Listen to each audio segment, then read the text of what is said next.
Hi folks, and welcome back to the plot. Today is a very exciting day for me.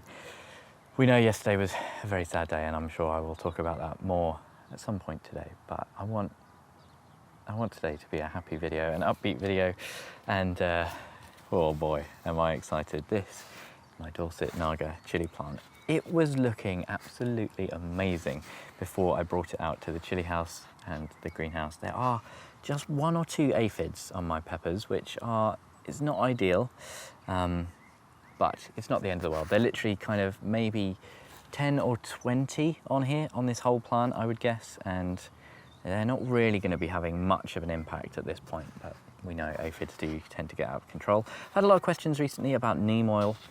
I've done a few videos about neem oil. If you haven't seen them, I'll link them up here. But I've just ordered some more because I think what's happened, the question I normally get is, are you still using neem oil, JB? What do you think of it?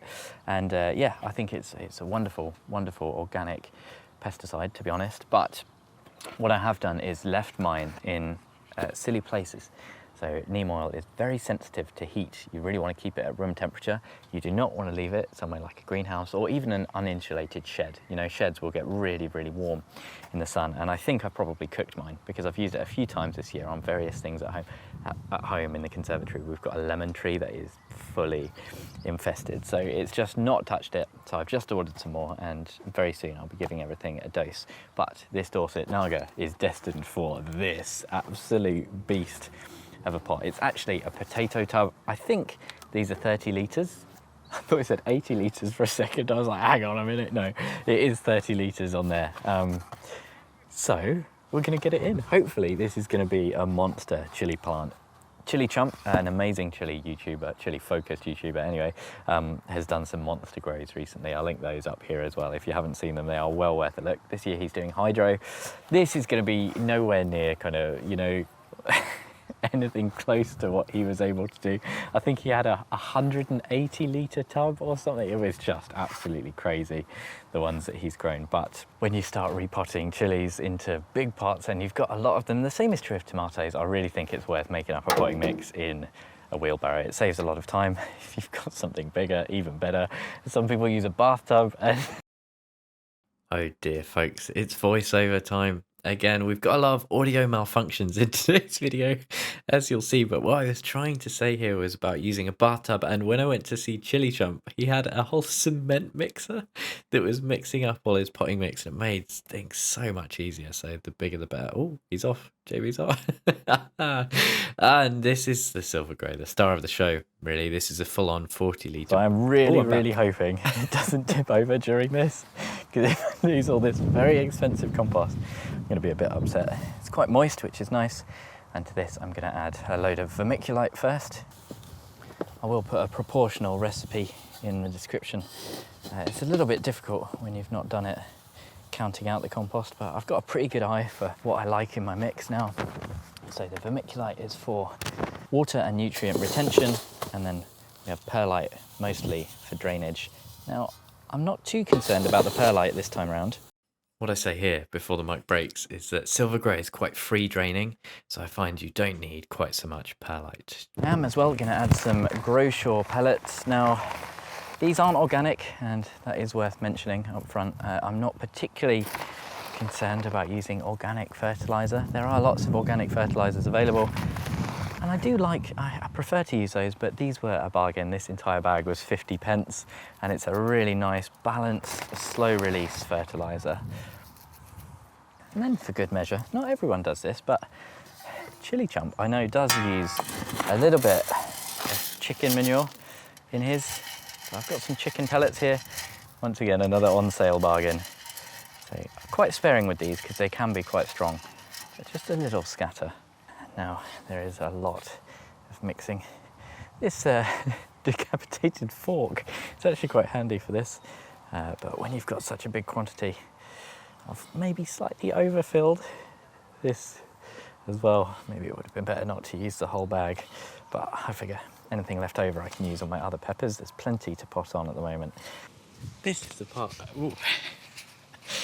This is the part where I realise that we've been voiceover so far, haven't we? Because apparently this bit has stopped working.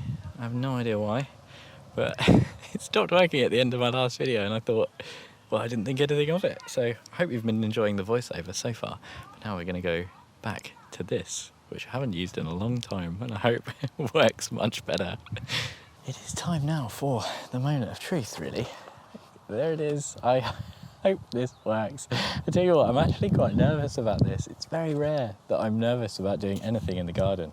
Just give everything a go. But yeah, every now and then there's something that you really kind of stake your hopes on, you put a lot of effort into, and hope that you get that reward, because if you don't, it will be a little bit disappointing. I am quite interested as well to see how this plant is doing kind of in its root system. I potted it up into this 2.5 litre pot a little while ago, maybe 2 or 3 weeks, and it is setting flower and not putting on much vegetative growth. I kind of potted it on pretty much at the same time as I brought it out into the greenhouse though, but it's that time of year now where it's really warming up, and if you get these into kind of pots, they should start to just properly romp away. Like to just fill the base and then put your plant in and then kind of firm the soil around it. Okay, no, it needs quite a bit more in there yet. Don't be tight, don't be stingy, JB. Go for it. So you get the base in. Oh, a little bit more. Oh, a little bit more. Now, maybe you thought the voiceover was done, but actually this this is worse than before, having it on my neck like that. Look, the microphone is like pressed into my chest at the moment, so all you could hear on the recording is like my heartbeat.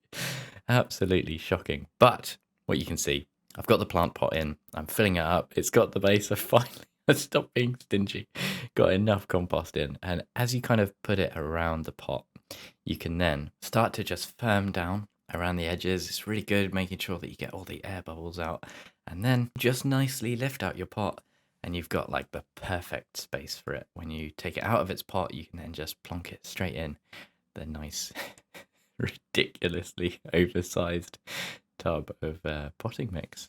And I'm just having a little look here for the root growth, and you can see there's not much on the side. It's definitely not pot bound, but there is some growth. You can just see a little root there poking out the bottom, which is a really good sign that although there's not much that's been going on top, it has been doing the thing underground that it needs to do. And that's quite common with chili peppers. You know, they seem to prioritize root growth first, and then you start to see that top growth. So this monster plant will probably sit in this tub, this very large tub, for a little while before it really starts to grow.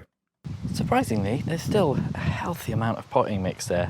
I'm quite pleased with that, actually. I was a little bit worried that was going to be the entire bag going in here. I guess maybe I could have filled it up a little bit more. There's my stingy instincts kicking in, but oh, it's very exciting. I've realised now it doesn't look quite centered either, does it? Oh dear, whoops. Okay, a little bit sloppy there, JB, but you know, first time ever doing one of these, that's my excuse. This one is, you know, it does have some slight kind of crispy leaf damage. This happened to most of my peppers when I did put them out. They weren't very hardened off. And one thing I am thinking about now is kind of compaction. It's why vermiculite and perlite are really good additives, because when you've got the weight of this much soil in a tub, especially when you first kind of top water or anything like that, there's going to be a lot of kind of gravity. The ones on the top are going to be getting pulled down, and it will over time kind of compact and potentially damage, or not damage your roots, but you know, kind of make it more difficult for your plant to work and for those roots to efficiently take up all the nutrients and all the water that they need. Oh, it's heavy already. No! Oh, I nearly squashed some brassicas. Thankfully not. Should really put this bed in soon for the tomatoes. And then this gravel tray is quite important, because what I'm going to do now is give it one first just initial top water, just to help this potting mix settle and make sure there's not any air gaps or anything like that. And then from then on, I will hopefully be bottom watering this. There's lots of kind of discussion about the best way to water chilies and that kind of thing. Drip irrigation seems to be the best if you're going compost or soil-based, not hydro, obviously, or crackheat. There's so many ways. I'm just scratching the surface. But what I'm going to do is probably maybe give this, I was going to say one top water, but I might give it a couple just while it's first getting established. And then once those roots have worked downwards, we start just bottom watering. you do want to encourage that growth down, and you want to encourage the roots to go out. If you just carry on watering the plant from the top, then all the roots will get everything they need. They won't necessarily go searching. Oh, there we go, tucked away in the corner. That's the first thing in this greenhouse in its final position. And a little bit of shade now, but we're hoping for great things. Grow well, my Dorset Naga. I'm going to spend a bit of time now potting up a few more chilies while I've got these, and these are the ones that are going in 7.5 litre pots. This took me a little while actually to decide, but what I am going to do is say an extra special thank you to my Chili Pepper Tier patrons now, because, well, I couldn't have done this little Monster Chilli experiment without my patrons, really. So an extra special thank you to all of them, but my Chili Pepper Tier patrons: Tony, Bill, Pam, Louise, Michael and Andrew Lee. I really hope that's everyone. That was a quick one. You know, an extra special thank you to you. And I just thought I'd mention which varieties I'm going to pot up now. So these are going into the 7.5 litre pots, which is a good kind of medium size, I would say. It's kind of like a nice middle ground between 5 litres, which is quite small for a chili final pot, and 10 litres, which is the standard, I would say, for a really good fast-growing pepper. Maybe 10 litres is a bit big for some of your Chinense varieties, but generally I think 10 litres is what you want to aim for. These 7.5, I'm putting in some of the ones which I'm expecting are going to be a little bit slower growing. So this one is a Kashmiri. I don't want to pot that one on. I picked the wrong one there. That's really stupid. That one is really fast growing. So that one I want it in a 10 litre pot to get to full size. But the rest I think are correct. So I've got here a Sugar Rush Long Peach. This is looking quite tall, definitely ready for potting on. But one of the things about the Sugar Rush varieties, I've got a few more here, they take a really long time to ripen. So for the Sugar Rush varieties, I really want to kind of, you know, force them a little bit. So hopefully they will fill this pot out a little bit quicker than they would in a 10 litre, and then they go into their fruiting phase.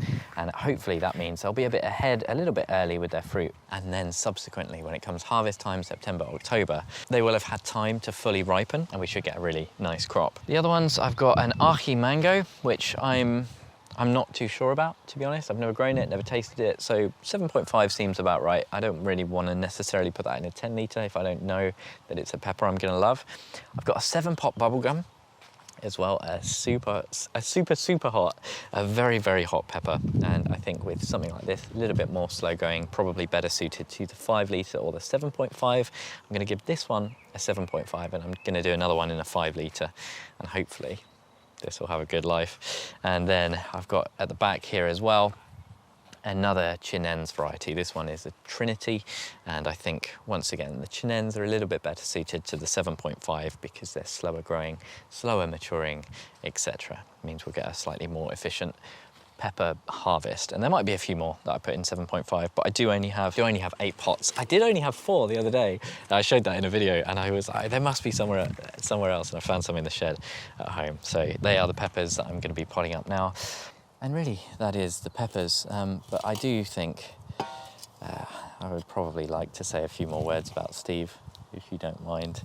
I did a very brief piece to, you know, a preamble to the video that I released yesterday for me, maybe 2 days ago for you, about the potatoes. And everyone was very kind and said it was a nice tribute. And actually, I thought it was a rubbish tribute. I briefly mentioned kind of what it meant to me. And I did not do a very good job at all of saying what a credit he was to the gardening community as a whole, and especially the YouTube gardening community, obviously.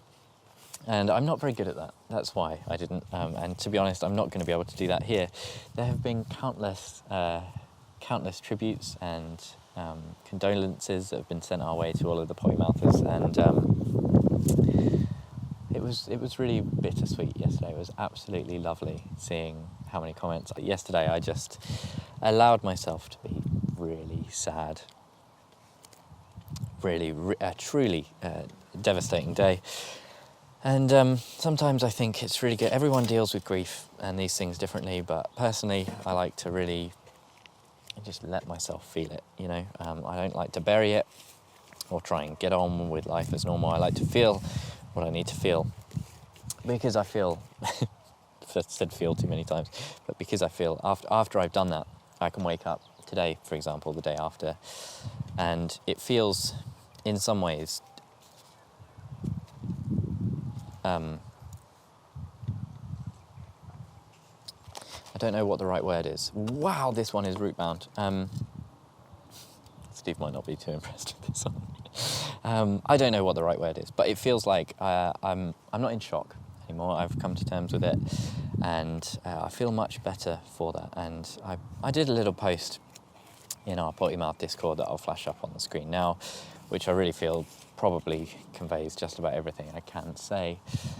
And you know, when someone passes, you often hear people saying, oh, they wouldn't want you to do X, Y, Z, you know, they wouldn't want you to mope around, they'd want you to be happy or to celebrate their life or yada yada. And I think with Steve,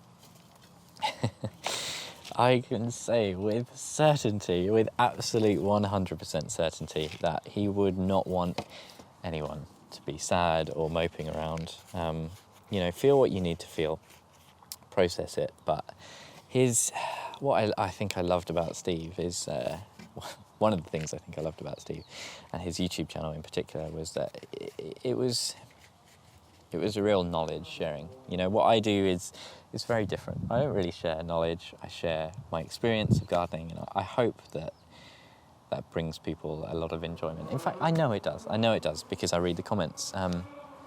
And you know, I just know that Steve was so nice yesterday reading.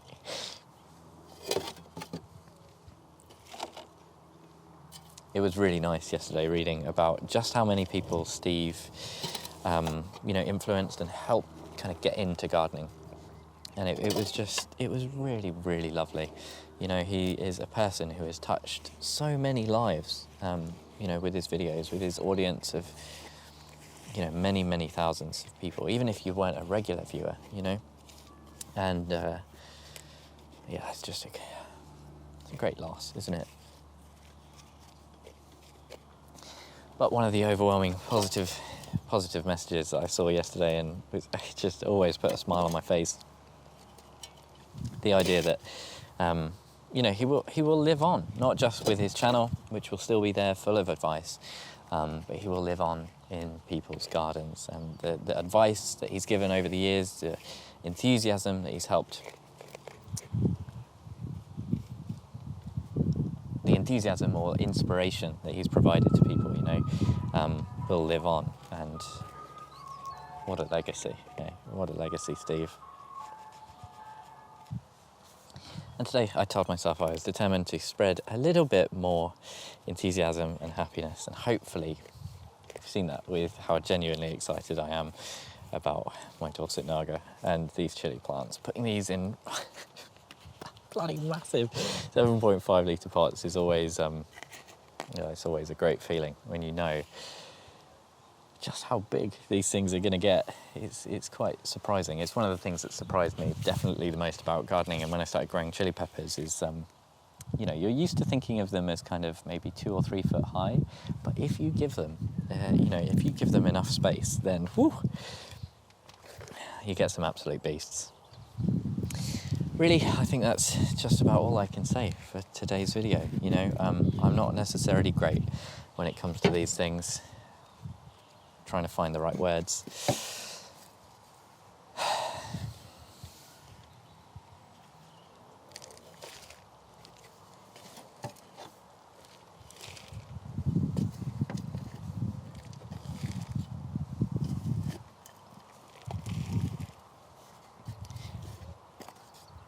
I just hope you continue to find joy in gardening, and you know, as so many people have said, carry on planting things green side up.